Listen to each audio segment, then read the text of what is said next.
Hello, I'm Scott Clover, and you're listening to the Intuitive Energy Podcast. This podcast series is about intuition, healing, and creating new energetic patterns that benefit you in your daily life. In my private practice, I help people heal from a diverse range of issues, including self-acceptance, trauma release, managing anxiety, emboldening self-worth, and creative expression. In this bonus episode, Louisa Munson from Feel Good Astrology interviews me about what to expect in these coming times. This interview was given near the beginning of the COVID shutdowns of 2020. We have a lively discussion about intuition during the times of COVID and why staying home more changes the choices you make. We discuss why people call me the Energetic Plumber, and also the difference between an overgiving empath versus one that has boundaries. And we finish up with a societal view of what's happening now from the perspective of a 19th century Russian mystic. Enjoy! Hey everyone, it's Louisa Munson from Feel Good Astrology, and I want to welcome you to another episode of Great Realizations.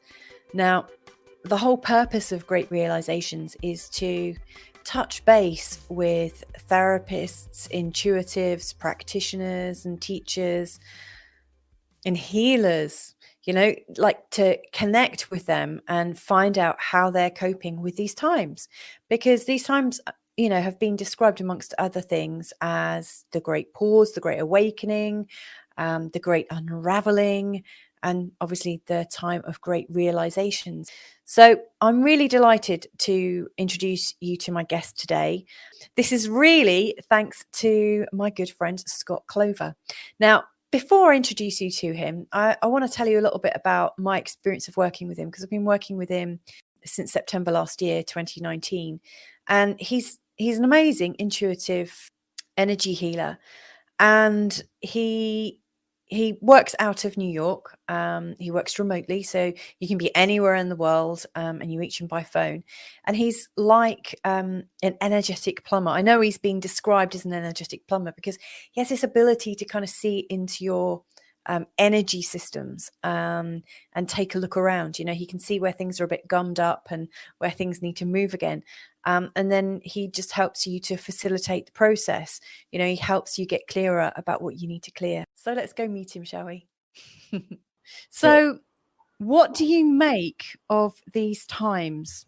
Like, we don't have to go all pandemic-y or anything like that, but what do you make of these times? Like when we were talking last week and we said, hey, we should get together and, have a little chat online. What about this time that you want to share? I'm tired. People are tired.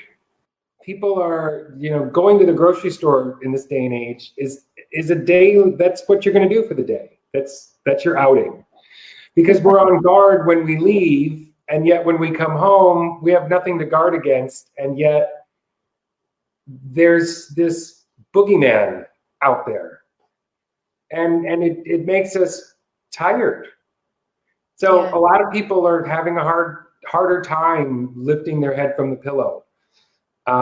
Interacting with their friends or family, because things are different now. And to internalize that, or to not internalize that, I should say, would be doing this moment an injustice. Yeah. Since the pause button is being imposed upon us for whatever reason, maybe allow your body to align with that pause for a moment, and not get so caught up on accomplishing something on any given day. Honor how you're feeling. If you want to go for a jog, go for a jog. If you want to take 2 naps, take 2 naps. Because it's funny, because like when this was imposed on us, there were lots of memes going around saying, oh, just think about all the amazing creative things you can do now you've got the chance. I'm going to work out and write a book. I didn't do either one of those things. So that's what's going on for people, is they are trying to figure out what's important again. Yeah. And the things that were important 2 or 3 months ago may not be important 2 or 3 months from now. And that's a major paradigm shift from the individual perspective, and as well as from the societal perspective. If you have friends and family that are out of work, or you yourself are out of work, it's devastating to think of what your future is. Yeah. Or you're stuck at home and expected to do the work while your friends or family are loafing around because they don't have anything to do. You're a fish out of water no matter what. You're now trying to accomplish something that you did in a community setting from an individual standpoint and expected to perform in the same manner. And the world has changed. Will it be like this forever? Probably not. You know, I think maybe 3 years from now, we'll just sort of have a couple quirky rules around, but society's going to still happen. I don't think theaters are going to close and things like that for the long run. But for the right now, a lot of people are traumatized. Yeah. And if you don't acknowledge that trauma, then you might be doing yourself an injustice. So from your perspective, I mean, I imagine, given that you can see into the sort of energy fields of things, I would imagine you can see into my energy system and you can see into the energy systems of other people. If I choose to, yeah. If you choose to. If you were, have you chosen to look into the world system right now, or like what Mother Earth is like? I haven't. Yeah, sometimes I go on the satellite and look down. But it's not so advantageous because my work is generally healing individuals and groups in their human bodies. It's not as important for me to always go and sit on a satellite and look down at the world breathing or not breathing. People are changing subtly because of what's happening. It's an internal change. I think with the expectation that the external will change. Yeah. It's interesting because we were talking about this last week, weren't we? And a few days ago when I was working with a client, I was doing a recording what I saw coming up for the client. And as I was saying what this client should be doing, I heard really clearly in my head my client's higher self talking to me and saying, I already know that. I was really, really surprised, but not really surprised because the client I was working with is a highly intuitive person and works, you know, in different levels, different sort of dimensions. So I wasn't really shocked, but the clarity at which, you know, I'm talking, doing a reading, and I'm not expecting that kind of connection to just shoot into my experience, and boom, there it was. I was, ooh. But yeah, that's my experience too, is that things are just kind of coming on. What advice would you give to someone that's kind of waking up or coming into their powers at the moment? Understand how your body connects to it. Understand that it's just not a satellite dish hanging off the top of your head. You know, we have two satellite dishes of intuition. We have maybe the third eye that people talk about, and then we have the gut, the intuitive gut that everyone's so fond of talking about. And it's really that gut energy, that connection to other energies through the corporeal body, not necessarily through the third eye, that I think is becoming a little more clearer for people. Because if you're sitting at home, you're planning your day differently. You're planning what goes in your body differently. And these are choices that you have to decide on. Whereas before, there was a meeting and my boss has to call me in and then I have to do this. And so I'm going to grab a salad real quick, but the salad has dressing all over it that's really bad, but I like it anyway. You know, now you have to sit at home and look at that food and make a conscious decision. So it's more about personalized choice too, and noticing that the choices you make out of not necessarily desperation, but just the sake of saving time. When time is at your fingertips, what are the choices you're making? What are the rituals you can create that may take you into a new person when you come outside of this? One of the things I like to tell people is I'm a big fan of Masaru Emoto, the guy who takes photographs of water elements. I'm a big fan of telling my clients, write down a word or two and fill your glass of water the night before and put it on a piece of paper and put your glass on top of that piece of paper and let that energy go into that water. And then the next morning, that's your treat. You've created a ritual on one evening that will sustain you into the next day to give you something to sort of not look forward to, but just to be a part of, that brings you back to yourself. So every night you set the intention, and every morning you sort of receive that reward. That's a simple thing you can do without ever getting out of your sweatpants. Yeah, and all that stuff's very useful because I know in our household we've lounged around in our dressing gowns and sweatpants almost a day at a time. You know, there's no impetus to actually get dressed right now. You know, I'm sure lots of people are doing these live recordings sat in their underwear. You know, they've got like a shirt on We top. had that in the States. We had a reporter that suit and tie, and you could see his bare thigh. Yeah, here in the States we had that. So yeah, there are. I get the feeling that there are people awakening to a new kind of reality at the moment, and I think that's really good advice you've given them. Can you share a little bit about how you found out about your powers or your energy, you know, your skills, you know, as an energetic plumber? I mean, how did you know that you could do that? How did you come across it? Okay, so I was quite intuitive as a child. Yeah. To an excessive degree at times, seeing patterns in math and things like that that weren't really plausible that I was able to do. Knowing where things were, how people were feeling, things like that. That was a common occurrence for me as a kid. And it was a little off-putting, I think, at times for people because they didn't understand it, or they created a story and based in bricks and mortar on what was happening. And that created kind of a schism. You know, when you perceive something and then you're told you did it a different way, or you're lying, or that's not possible, then it really confuses you as a kid. It's like, wait, this is such a natural instinct, and I'm being told by conditioned thinkers or societal pressure that what I just sensed isn't real. And now I know as a fact, as you know, a middle-aged man, that it is. That's the life that I live in. That's the work that I work in on a daily basis. So how did it start? It was pointed out to me in midlife, hey, you know, that thing that you did at the airport on a trip we went on, and that thing you did at the rental car company, and I think you got some intuitive abilities going on. And I had been in such denial since the age of like 12. So I made a conscious effort at the age of 12 to shut it down, because it was ostracizing myself to my peers. I could get a sense that my peers were finding it off-putting. And, you know, at 12 years old, you're not going to strive to be unpopular. So I changed the thing about me that made me too different. And that was shutting down my intuitive abilities.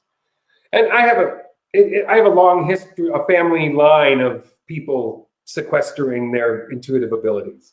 So I'm the first person in a long line of intuitives in my family that actually say it out loud. And that makes a big difference. It's a real catharsis to be able to accept it in yourself and say it out loud.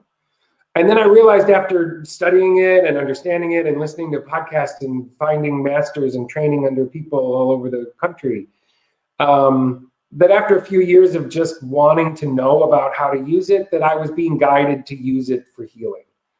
I wasn't guided to tell the future so much as I could inspire healing so the person can create the future that they intend. Yeah. So, and I was sort of guided towards that. I work a lot with the archetypes, and I know what my archetypes are, and they're pretty much aligned with the ideas that I do what I am, is what I say about my profession. Is I'm a healer because that's what I am. It's intrinsic in me. Which is a blessing and a curse for some people, because a lot of empaths, as I am, we just want to help no matter what.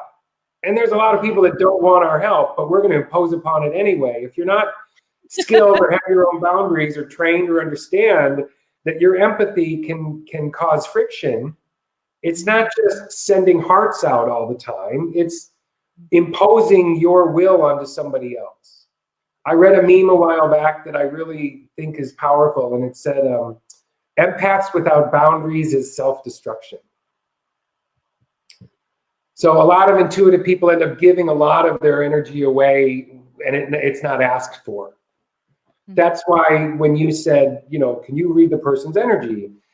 Yes, I can, but I wouldn't unless I'm asked. Yes. Because if not, and then it's intrusive. Yeah. I've had a similar thing, obviously, with astrology. Sometimes people ask me to look at their partner's charts, and I won't unless I've got the permission of the other person. Even though it's just a time, place, and date of birth, it's the intention behind it that I'm not okay with. I think people need to know if you're doing something on their behalf. Yeah, that's an ethical dilemma, isn't it? I really like that. So you were saying, I don't see it as an ethical dilemma. you don't? Okay. It's an ethical decision. Okay. Yeah. Dilemma you're putting a negative term on it, and it doesn't need to be negative. It's just an ethical decision. Yeah. Yeah. The power of words. I mean, as I said, emoto, going back to emoto, I try to find the phrasing of a phrase without using a negating word. Yeah. Sort of a game I play in my daily life when I'm going about, and it's like, don't turn out the lights. Leave the lights on. Yeah, keep the lights on. How do you take the negative word out of it? If the negative word isn't necessary, the primary example is no worries. Yeah, that's a really good example. And I noticed that with my children, because children don't hear the negative word. They just hear the rest of the sentence. So when you're saying, don't climb on there, all they're hearing is climb, climb, climb. And I'm always saying, don't do that. And then thinking, all right, let's, and trying to roll back the speech and trying to correct it. It's really, really embedded in our language, and in particular with me. Well, and it's interesting because a lot of our subconscious acts like a child. A lot of our subconscious picks up those from a childish perspective. Hot, danger, cold. Their children don't understand nuance, right? So if you have a trauma, now we're going into my work, but if you have a trauma that happens to you at 6 or 7 years old, all your brain remembers is didn't feel good, me hurt. They didn't understand the political implications in your family of something that your uncle did that made you didn't understand that. You just understood adult made me hurt. Yeah. Right?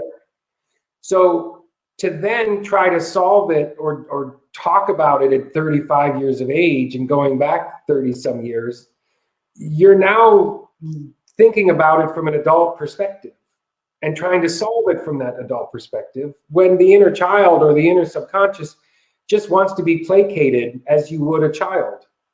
Yeah. With the same wording. You're safe.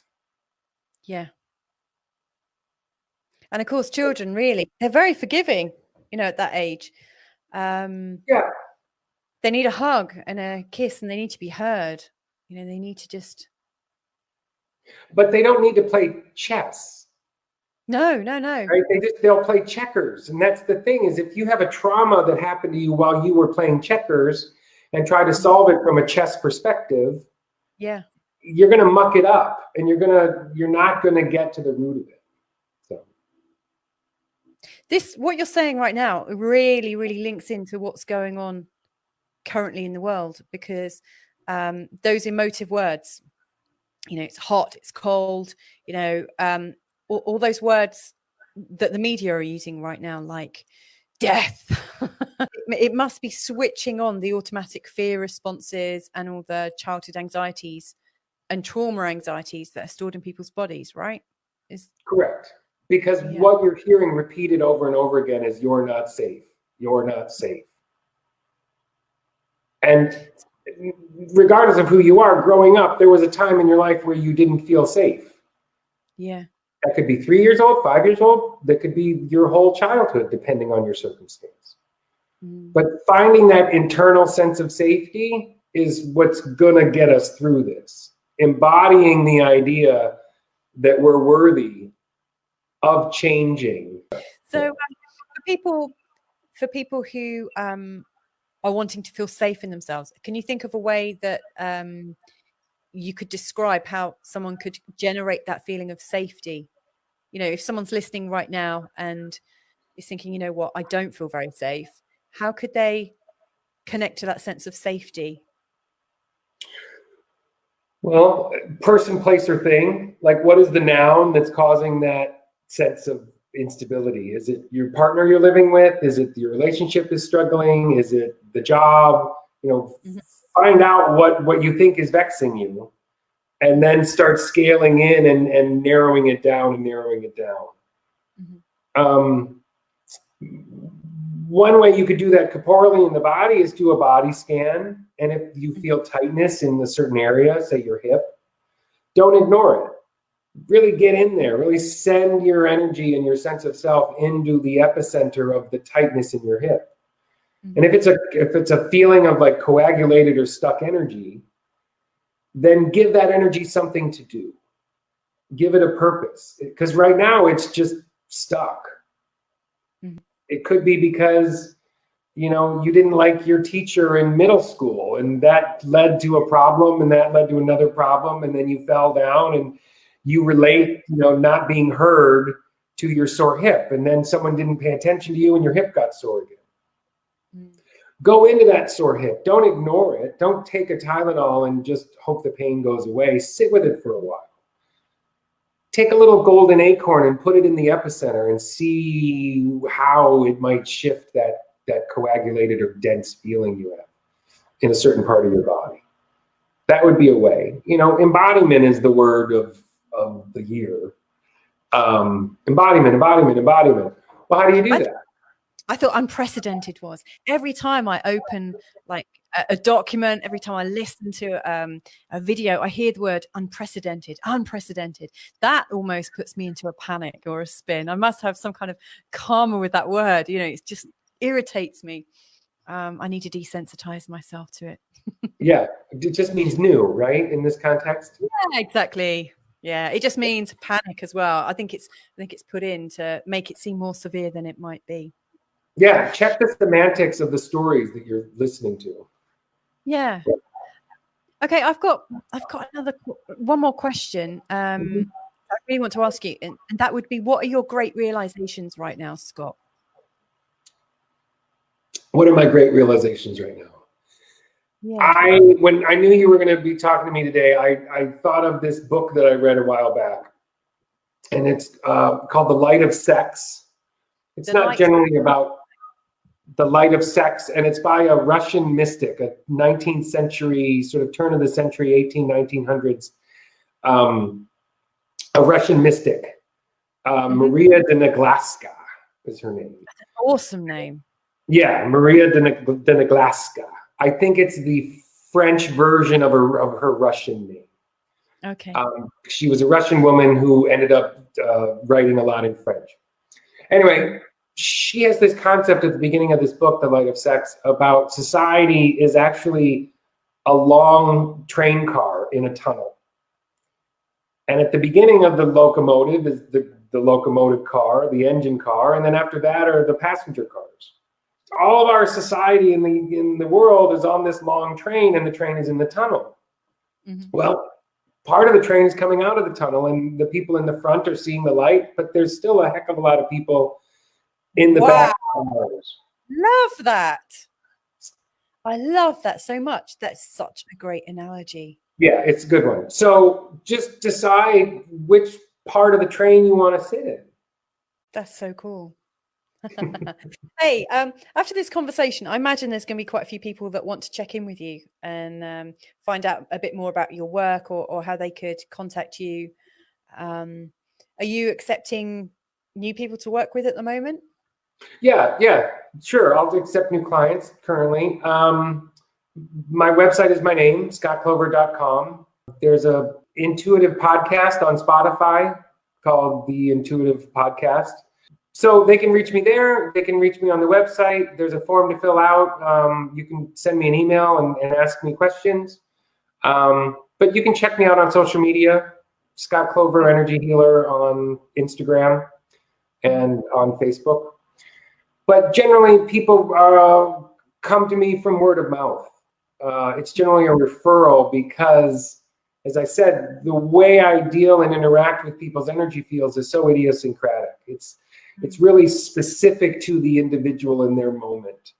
Whether they need regulating in their past lives, or they need a grounding episode, or they need to understand their intuition, and why are they always up in their top chakras and they can't ground in their base, or if I work a lot with people who have their yin yang energies maybe could use some harmony.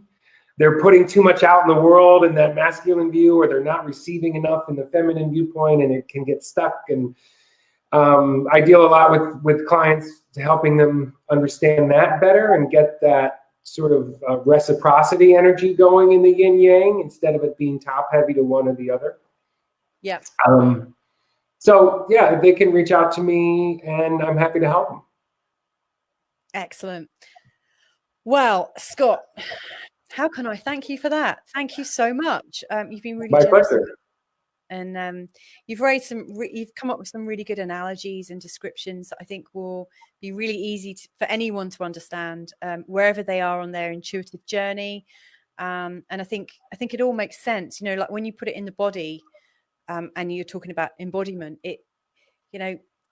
it's the one place where we all live, isn't it? Or where we should all be living. You know, it's the only certainty we have really is our body. I mean, I can definitely vouch for your abilities and skills, because every time we've worked together, change has occurred quite rapidly, you know, within a few days, or I wake up with an idea, or Nice. you definitely kind of light a fire underneath somebody, you know, in a really positive way. It definitely shifts minds. If you've really enjoyed this and you want to learn more about Scott, then there'll be links below so you can contact him, and he's let you know where to find him as well. Thanks once again from Portugal and New York, right? Yeah. Great. Thanks, Louisa. Bye for now. Bye. Bye-bye. Bye. You've been listening to the Intuitive Energy Podcast with me, Scott Clover. Thanks to Corey Tutt for the music you're listening to. In my private practice, I encourage people to heal what holds you back and feel better in your body. If you need more help with that process, I'm available for healing sessions by phone internationally. Visit scottclover.com for more information. Be well, and thanks for listening.